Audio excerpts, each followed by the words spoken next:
Hi everyone, फिर से एक नए वीडियो में स्वागत है। दोस्त, आज की इस वीडियो में करने वाले हैं जीके जीएस का हमारा एक पोर्शन है स्टोन एज और इंडस सिविलाइजेशन यानी कि पाषाण युग और हमारा क्या है तो सिंधु सभ्यता। मेरे भाई, अगर आप आगामी रेलवे एनटीपीसी की एग्ज़ाम की तैयारी करें यानी आप एनटीपीसी 2024-25 की एग्ज़ाम की तैयारी करें तो आप इस वीडियो को लास्ट तक देखिएगा, क्योंकि इस वीडियो में जो करने वाले हैं आपका प्रीवियस ईयर सवाल यानी पिछले वर्ष जो पूछे गए सवाल है यानी जितने भी प्रीवियस ईयर सवाल है और आपका स्टोन एज से और इंडस सिविलाइजेशन से जो सवाल पूछे गए हैं उस सवाल को, उस प्रश्न को मेरे भाई फुल्ली डिस्कशन करने वाले हैं इस वीडियो में। तो आप वीडियो के लास्ट तक देखिएगा और आपको डिस्कशन से मेरे दोस्त उस क्वेश्चन के अकॉर्डिंग, उस क्वेश्चन के इर्द गिर्द जितने भी सवाल होंगे आपसे सॉल्व हो जाएंगे, जितने भी प्रश्न बनेंगे वो आपसे सॉल्व हो जाएंगे। तो मुझे उम्मीद है आप लास्ट तक जरूर देखिएगा। आइए, आज का पहला सवाल है और क्वेश्चन को आप फुल्ली डिस्कशन करते जाएंगे और आपको बहुत ज़्यादा पसंद आएगा। मेरे भाई, इस वीडियो को आप या तो डेमो कह सकते हैं या आप कुछ भी कह सकते हैं। तो आपको वीडियो लास्ट तक देखना है और उसके बाद आपको कमेंट करना है जो आपको वीडियो कैसा लगा है। तो आइए, सबसे पहला सवाल है 1 नंबर में, कहा इनमें से कौन सा पाषाण युग यानी स्टोन एज के 3 प्रमुख कालों के अंतर्गत नहीं आता है। यानी सवाल ये बात कह रहा है, प्रश्न ये बात कहता है जो निम्नलिखित में से पाषाण युग के अंतर्गत कौन सा नहीं आता है। तो मेरे भाई, सबसे पहले आपको ये जानना होगा जो पाषाण काल का यानी पाषाण युग का कितना भाग है, यानी पाषाण युग कितने भागों में बांटा हुआ है। तो पाषाण युग आपका कितने भागों में बांटा है तो आपको याद रखना होगा 3 भागों में बांटा है। तो 3 भाग में पहला भाग हमारा क्या है तो पूरा पाषाण युग कहते हैं, पूरा पाषाण युग कहते हैं। पहला भाग को पूरा पाषाण युग कहते हैं या काल कहते हैं।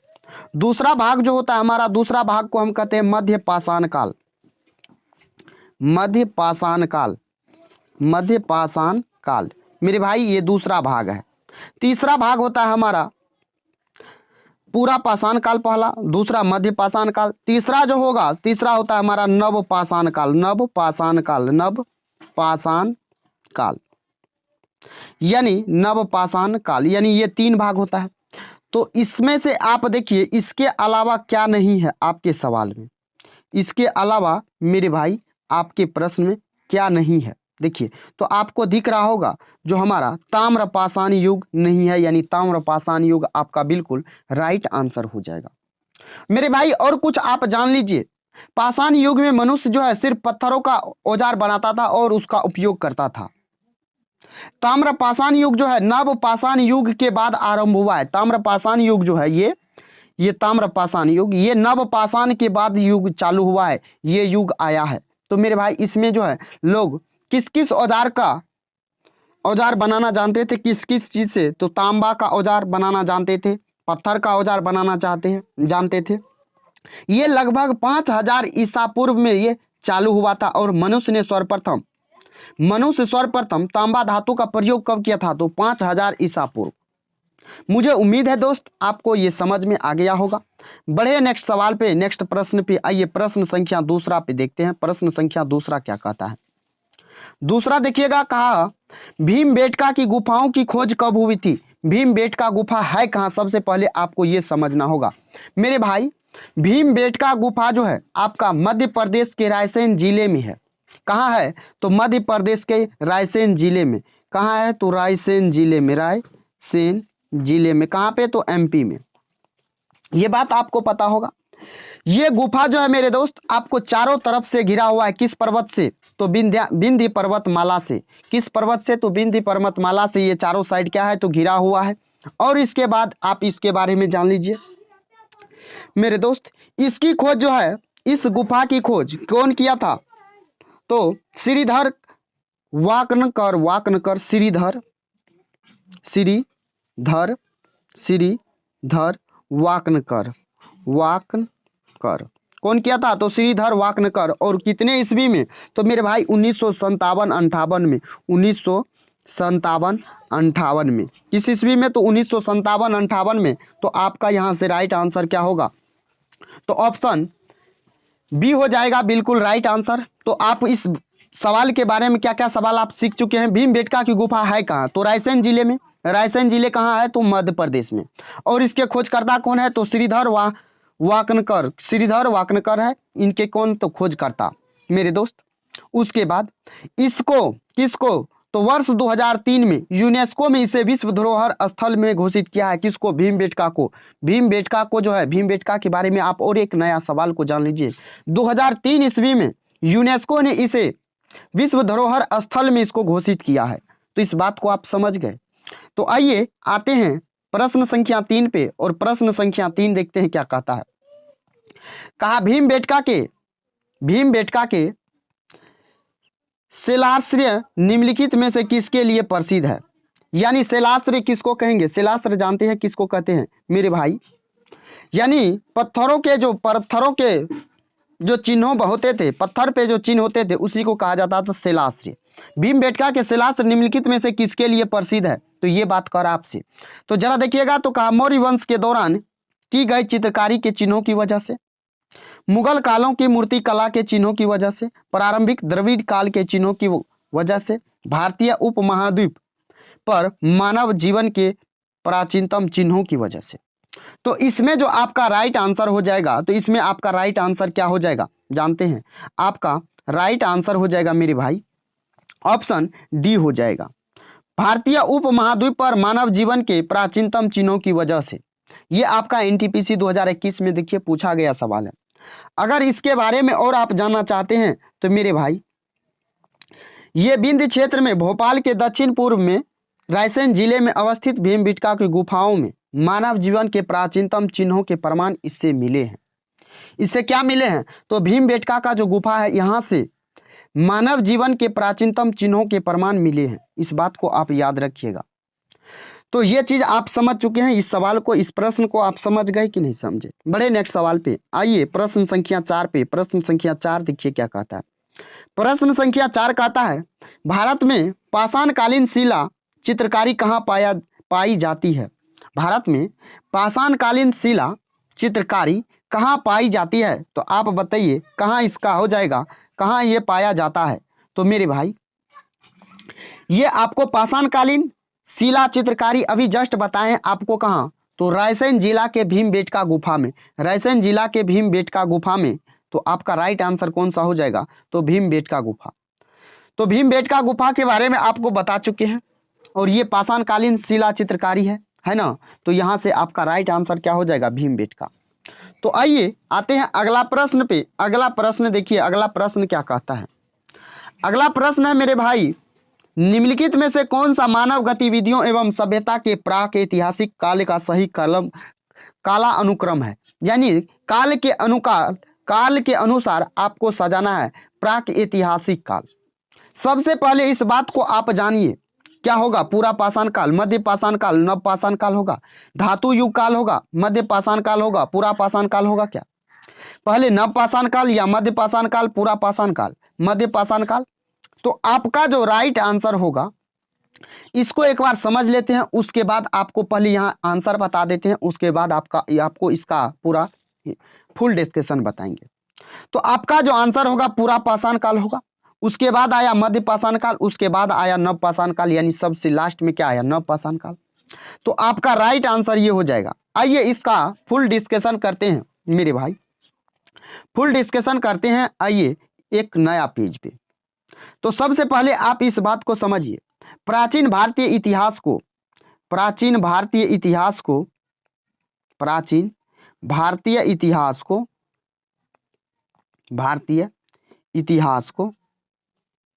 तीन भागों में बांटा गया है। कितना भाग में, तो 3 भाग में। पहला भाग क्या है, तो पहला भाग है मेरे दोस्त प्राग ऐतिहासिक काल। इसको आप सिर्फ सुनते जाइए, प्राग ऐतिहासिक काल कहते हैं इसको। इसमें जो है लिखित साक्ष्य उपलब्ध नहीं था इस काल में। किस काल में, तो प्राग ऐतिहासिक काल में लिखित साक्ष्य नहीं था। और इसका जो उदाहरण है, तो ये पाषाण काल इसका उदाहरण है। और दूसरा जो हमारा था, दूसरा था आदि ऐतिहासिक काल, जिसमें लिखित साक्ष्य तो मिला, लेकिन मेरे दोस्त ये अपठनीय था, यानी पढ़ने योग्य नहीं था। ये क्या था, अपठनीय था, यानी पढ़ने योग्य नहीं था। और एक तीसरा था हमारा ऐतिहासिक काल। ऐतिहासिक काल मेरे दोस्त पुरातात्विक और साहित्यिक साक्ष्यों के आधार पर यह निर्धारण किया गया था। और आपको प्राग ऐतिहासिक काल जो पहला नंबर में बताए थे, यानी यहाँ जो पहला नंबर में बताए थे प्राग ऐतिहासिक काल, ये प्राग ऐतिहासिक काल भी 3 भागों में बांटा हुआ है। कौन कौन से? तो आपका पूरा पाषाण काल, मध्य पाषाण काल, नव पाषाण काल, यानी ये भी 3 भागों में बांटा गया। तो अब जो है ये बात आपको समझ में आ गया होगा, क्लियर हो गया होगा। तो आपका राइट आंसर कौन सा हो जाएगा? तो पूरा पाषाण काल, उसके बाद मध्य पाषाण काल, नव पाषाण काल। तो आइए आते हैं नेक्स्ट पे, और नेक्स्ट प्रश्न देखिए। नेक्स्ट प्रश्न यहाँ से हमारा शुरू होता है इंडस सिविलाइजेशन, यानी कि सिंधु सभ्यता। सिंधु सभ्यता का ये पहला सवाल है, और इस सवाल को देखिए। कहा सिंधु घाटी सभ्यता के समय में शिल्प निर्माण के लिए शिप कहाँ से प्राप्त किए जाते थे? यानी सिंधु घाटी सभ्यता में जो है, सभ्यता के समय में मेरे दोस्त शिल्प निर्माण के लिए शिप कहाँ से प्राप्त किए जाते थे, यानी शिप कहाँ से मिलते थे? तो आपका जो राइट आंसर होगा वो हो जाएगा नागेश्वर। नागेश्वर से शिप मिलता था। और इसके बारे में अगर आप जानेंगे तो नागेश्वर है कहाँ, हमको ये बता दीजिए। तो नागेश्वर मेरे दोस्त है आपका गुजरात में। कहाँ है? तो गुजरात में है, गुजरात में है। और इसके बाद आप जानेंगे तो मेरे दोस्त इस सभ्यता में जो है मोहर, मिट्टी के बर्तन, आभूषण, पकी हुई मिट्टी आदि भी शामिल होता था इसमें इस सभ्यता में जो है विभिन्न स्थलों से कला के रूप में जो प्राप्त होते थे मेरे दोस्त, उनमें था मोहर, मिट्टी के बर्तन, आभूषण, पकी हुई मिट्टी की मूर्तियां। ये सभी इसमें क्या आते थे? ये सभी जो है इसमें इसके अंतर्गत आते थे। क्या क्या? तो मोहर, मिट्टी के बर्तन, आभूषण, पकी हुई मिट्टी की मूर्तियां। इस बात को आप सुने समझे। आइए नेक्स्ट प्रश्न पे आते हैं। नेक्स्ट प्रश्न 7 नंबर। नेक्स्ट प्रश्न देखिएगा क्या कहता है। नेक्स्ट प्रश्न कह रहा है सिंधु घाटी सभ्यता का निम्न में से कौन सा स्थल पंजाब यानी भारत में स्थित है? एक पंजाब आपका अभी जो है गुजरात में भी है, सॉरी कहते गुजरात, पाकिस्तान में भी है, और आपका एक पंजाब भारत में है। तो ये बात कर रहा है जो सिंधु घाटी सभ्यता का निम्न में कौन सा स्थल पंजाब यानी भारत में स्थित है। तो भारत में स्थित पंजाब में कौन सा सिंधु घाटी सभ्यता है? तो आपका कौन सा इसमें? कोट दीजी है क्या? नहीं है। बनावली है क्या? नहीं है। बालू है क्या? नहीं है। रोपड़ है आपका। ये भी आपका एनटीपीसी CT2 में पूछा गया सवाल है, स्टेज 2 का है ना, ये 2022 में पूछा है। तो मेरे भाई इसका आंसर क्या हो जाएगा? तो इसका आंसर हो जाएगा रोपड़ हो जाएगा। लेकिन रोपड़ की खोज कब हुआ था और किसने किया था? तो रोपड़ की खोज जो है 1950 ईस्वी में कौन? तो बीबी लाल के द्वारा। किसके द्वारा? तो बीबी लाल के द्वारा। बीबी लाल के द्वारा। किसके द्वारा? तो बीबी लाल के द्वारा। मेरे दोस्त ये पंजाब के रोपड़ जिला में सतलज नदी के तट पर है। ये पंजाब में रोपड़ जिला में सतलज नदी के तट पर स्थित है।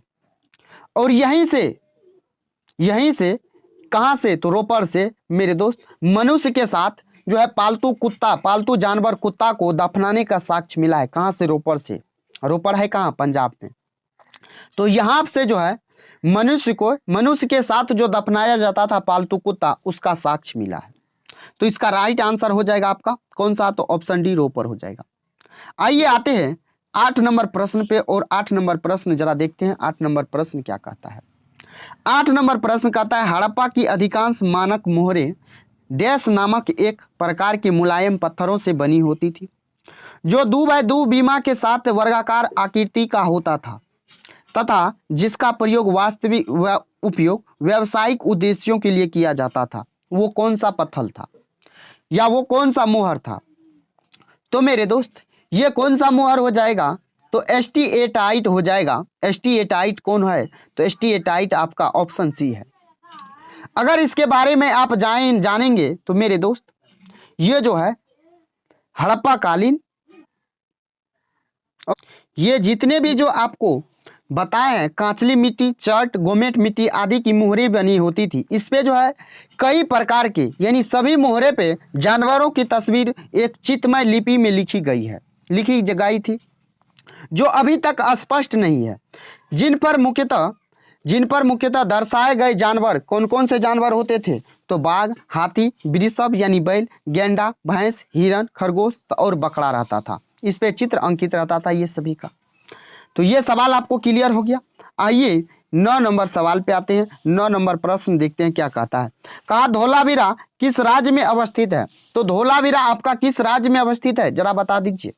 धोलावीरा आपका गुजरात राज्य में स्थित है। कहाँ है, तो गुजरात राज्य में स्थित है। ये कहाँ, तो गुजरात राज्य के कच्छ जिले में है। गुजरात राज्य के कच्छ जिले में है मेरे भाई, ये गुजरात राज्य के कच्छ जिले में स्थित है। और उसके बाद इसकी खोज जो है किसका, तो धोलावीरा का इस स्थल की खोज जो है 1968 ईस्वी में 1968 ईस्वी में जगपति जोशी के द्वारा, किसके द्वारा, तो जगपति जोशी के द्वारा, जगपति जोशी के द्वारा किया गया था। जगपति जोशी के द्वारा किया गया था।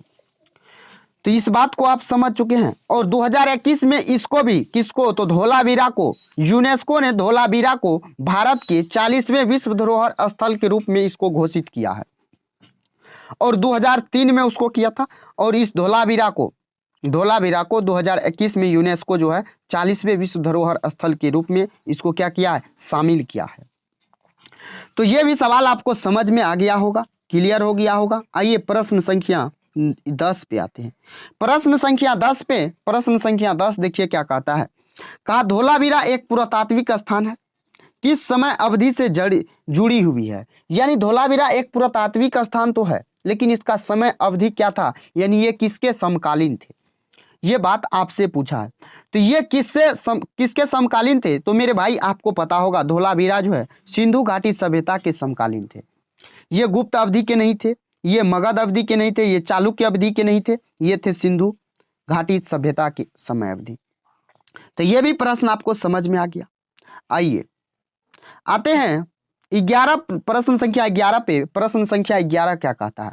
कहा मोहनजोदड़ो में पाया गया विशाल स्नानघर यानी ग्रेट बात एक विशाल था। क्या था, एक विशाल, यानी ये किस प्रकार का था।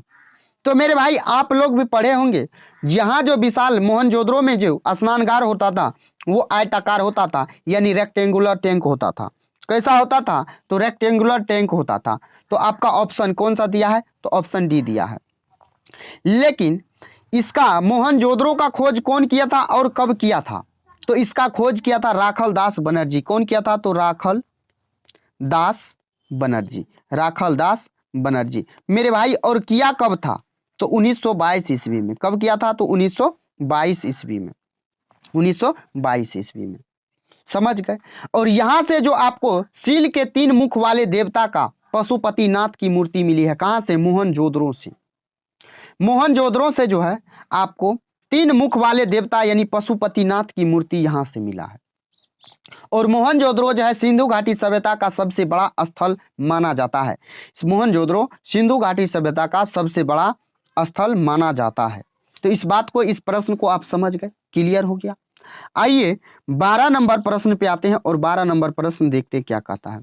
12 नंबर प्रश्न कहता है वर्ष 1920-21 के आसपास किस नदी के किनारे खुदाई के दौरान हड़प्पा शहर मिला है। वर्ष 1920-21 के आसपास किस नदी के किनारे खुदाई के दौरान हड़प्पा शहर मिला है। तो बोलिए किसके नजदीक मिला है या किस नदी के किनारे मिला है, किस नदी के किनारे, तो रावी नदी के किनारे। किस नदी के किनारे, तो रावी नदी के किनारे।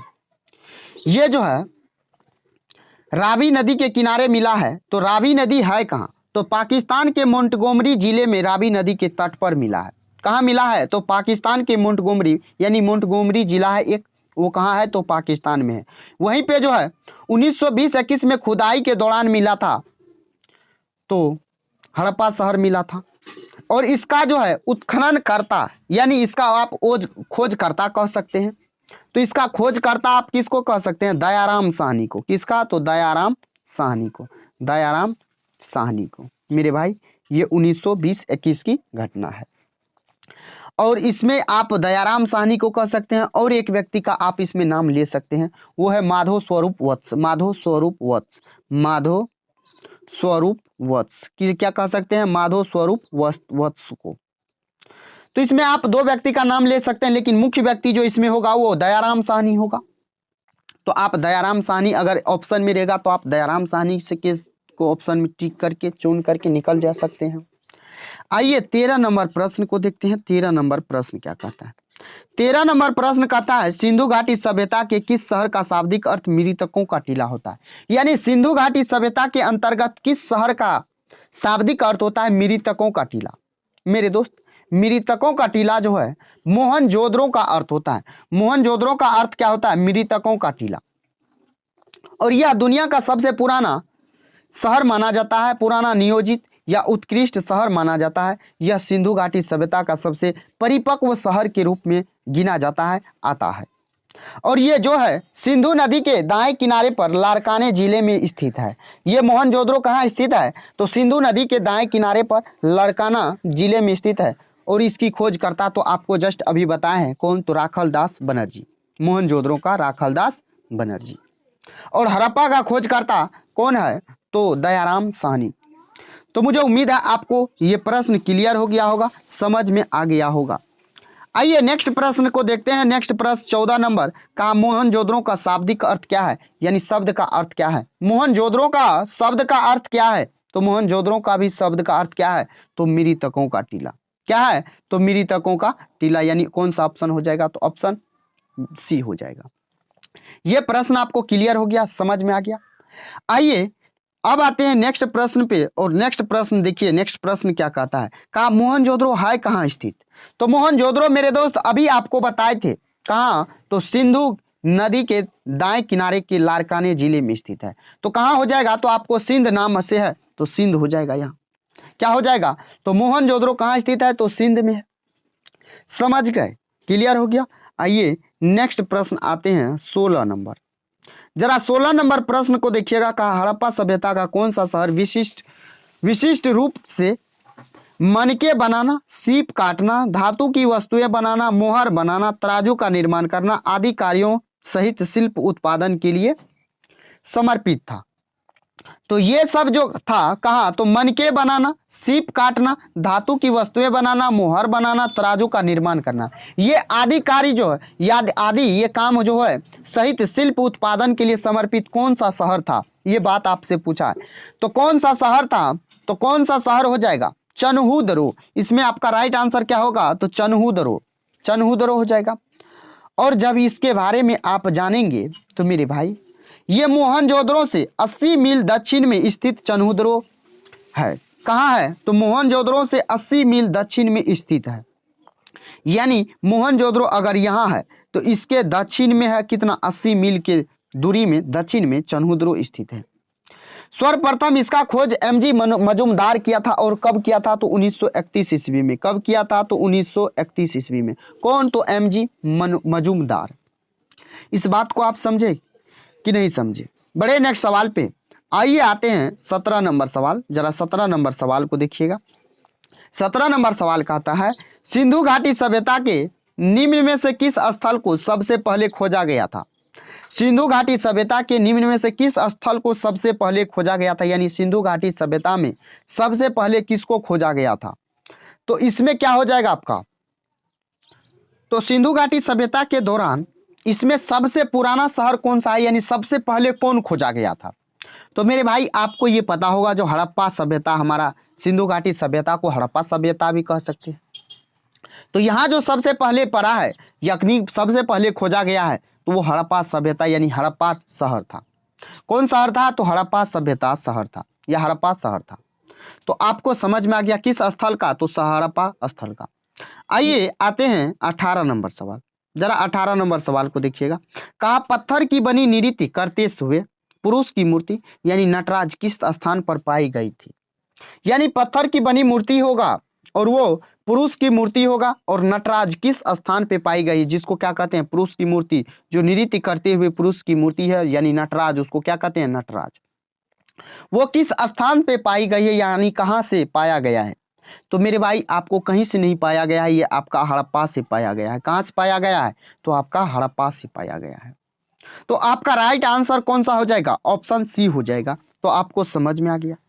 आइए इस वीडियो का सेकेंड लास्ट क्वेश्चन 19 नंबर, और जो भी था आपका प्रीवियस ईयर सवाल था। कहा कौन से स्थान हड़प्पा स्थल गुजरात में पाया गया है? हड़प्पा स्थल गुजरात में पाया गया है। यानी आपको भी बताए हैं गुजरात में कौन सा है? गुजरात में आपको देखिए तो धोलावीरा है कि नहीं है? धोलावीरा कहाँ है आपका? गुजरात में है। तो इसमें तो कोई दिक्कत नहीं होना चाहिए। आइए आज का लास्ट सवाल देखिए। लास्ट सवाल क्या है? लास्ट सवाल कह रहा है निम्नलिखित में से कौन सा स्थल सिंधु घाटी सभ्यता का हिस्सा नहीं है? यानी सिंधु घाटी सभ्यता का हिस्सा नहीं है, ये बात आपसे पूछा है। तो ये तो एक छोटा बच्चा जो पढ़ा होगा सिंधु घाटी सभ्यता के बारे में उसको भी पता होगा। मोहनजोदड़ो भी इससे इंक्लूड है, ये भी हड़प्पा भी इससे इसी के साथ है, यानी इसके अंतर्गत आता है, इसका हिस्सा है। यानी लोथल भी है। और उड़ुक जो है, उड़ुक आपका इसका हिस्सा नहीं है। तो जो नहीं है वही तो हमारा राइट आंसर हो जाएगा, क्योंकि हमसे पूछा ही वही है जो नहीं है। समझ गए? तो इसका राइट आंसर क्या हो जाएगा? तो इसका राइट आंसर हो जाएगा उड़ुक। तो मुझे उम्मीद है आपको समझ में आ गया होगा, क्लियर हो गया होगा। तो मेरे दोस्त, मेरे भाई, मेरे साथी, अगर आपको वीडियो पसंद आया है तो वीडियो को लाइक कर देना, चैनल को सब्सक्राइब कर देना। और अगर आप चाहते हैं इसी तरह कंटिन्यू पढ़ने तो मेरे दोस्त चैनल को सब्सक्राइब कर लीजिएगा, वीडियो को लाइक कर दीजिएगा। चलिए दोस्त, फिर मिलते हैं नेक्स्ट वीडियो में। तब तक के लिए जय Hind, bye bye, take care. दोस्त ख्याल रखिएगा अपना और अपने परिवारों का।